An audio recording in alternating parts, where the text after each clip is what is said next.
So yun, magandang hapon sa inyo lahat mga bossing. Olivares Homes Calamba Project mga boss. So bali demobilization na tayo ng konting gamit natin mga boss. Okay, so bali patapos na to. For turnover na natin to sa sunod na mga araw mga bossing. So inaantay na lang natin yung ating mga PVC panel, yung floated panel. Okay, para doon sa mga walls ay kakabit natin. So bali galing tayo kanina sa Gelcon Santa Rosa, dumiretso tayo ng Binyan. So wala talaga. So out of stock yung nagustuhan ni client mga boss. So tara mga boss, check natin. Okay.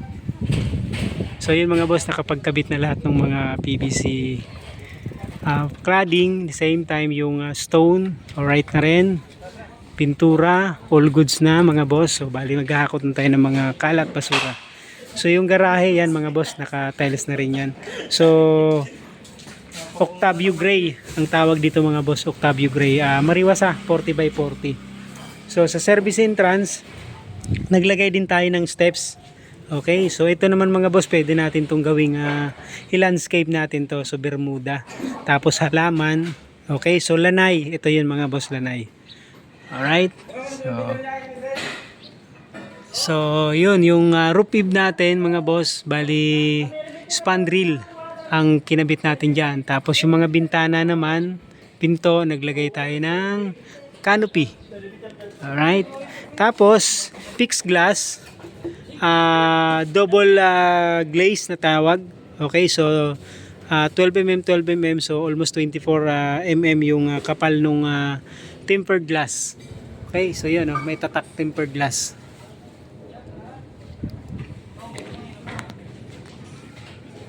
So yun, bali tempered glass to mga boss. Yan. Okay.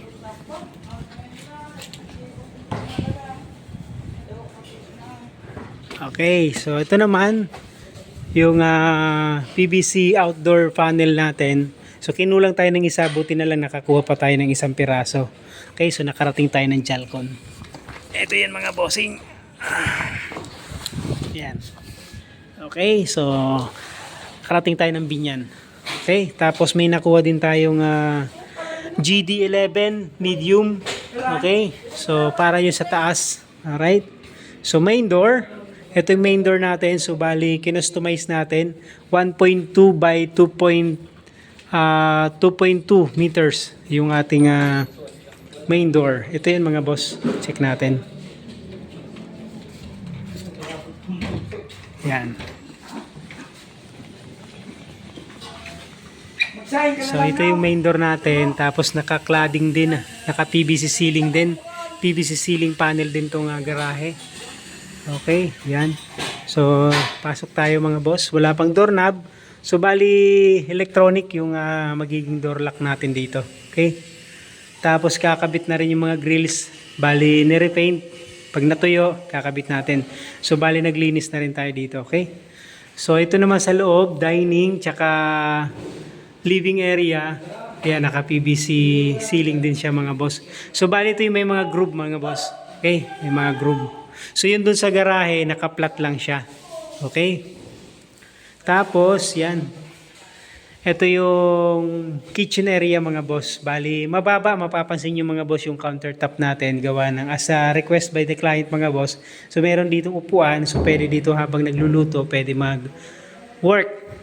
Okay? So yan, ito. So ito standard. Yan. So tawag naman dito mga boss, C-channel. Okay, so lahat ng mga boss Gelcon Defo yung pinagkuhanan natin ito. C-channel naman to. Alright. Tapos ito naman sa Gelcon din, sintered stone tawag dito. So ito yung bago ngayon na which is dati yung quartz.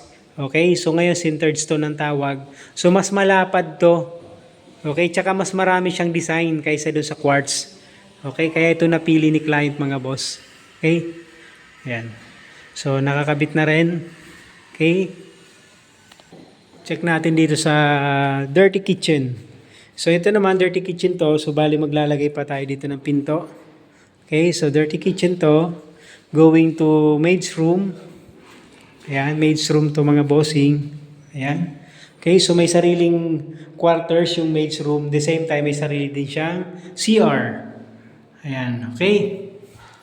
Tapos, all the way, pwede ka dito lumabas. Okay, exit. Papunta sa garahe. So, para pag may dala po kayong karne o kaya isda, pag after nyo ng garahe, pwede na kayo dumiretso dito sa dirty kitchen. Okay? So, sa dirty kitchen mga boss, kasama na rin dito yung laundry. Okay? So, naglagay tayo ng dalawang drain. So, isa sa floor drain, tapos ito naman para doon sa diretso sa doon sa ano ng washing. Okay? Yung drain. Okay? Yung tube. Tapos, dito sa garahe mga boss, meron tayo ditong bakante sa likod. Ayan, so tiniles na rin natin. Ito, pwedeng storage din to mga bossing. Okay? Pwede yan. Alright? Check natin sa taas.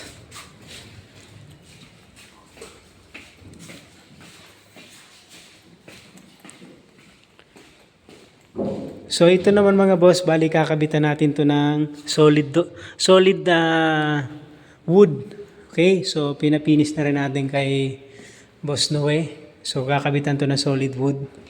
So ito yung dating hagdan dito. So pinalipat ni client, pinadiretso na. Papansin nyo isang diretso na siya. Okay? Tapos binutasan natin to. Tapos naka PVC ceiling din siya. Alright? Dito yung kids room. Okay? Kids room. Tapos CR. Ayan. Okay? So, exhaust fan. Lavatory. Toilet and bowl. Okay? So, yun. Shower. So, yun. Kids room 1, kids room 2. Dito, mga bossing, sa may tapat ng garahe. Ayan. Okay. Ganon din, CR din. Same design. So, magkaiba lang itong wall tiles. Okay? Yung decoration niya. Alright. Tapos, meron pa tayo ditong storage room. Ito yun mga boss, storage area. Master's bedroom. So, solid door. Okay. Ayan, nakagrills na rin. So, ito mga boss, ito yung sa linya ng internet. Ililipat dito sa kabila. Ayan, naka-PVC ceiling din siya mga bossing. Okay, grills meron na rin. Okay. Tapos, meron pa dito storage. Okay, isang kwarto pa. Tapos, CR. Ayan. So yung CR, yan mga boss, meron tayong floor drain. So yan. So lahat ng tiles na ito mga boss, Jalco naman to kinuha. No, sorry. Welcon. Okay? Welcon siya mga bossing. Okay?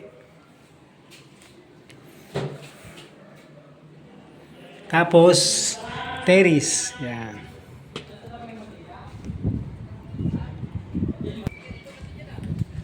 So ito yung ating span rail mga boss. Ayan, tapos yung synthetic stone, dalawa siya. Sa kabila ganun din. Ayan. Tapos outdoor cladding. Okay? So bali yun lamang po muna mga boss ang ating update dito sa ating Olivares Homes Calamba project mga boss. Maraming salamat mga boss. Ingat pong lahat. God bless.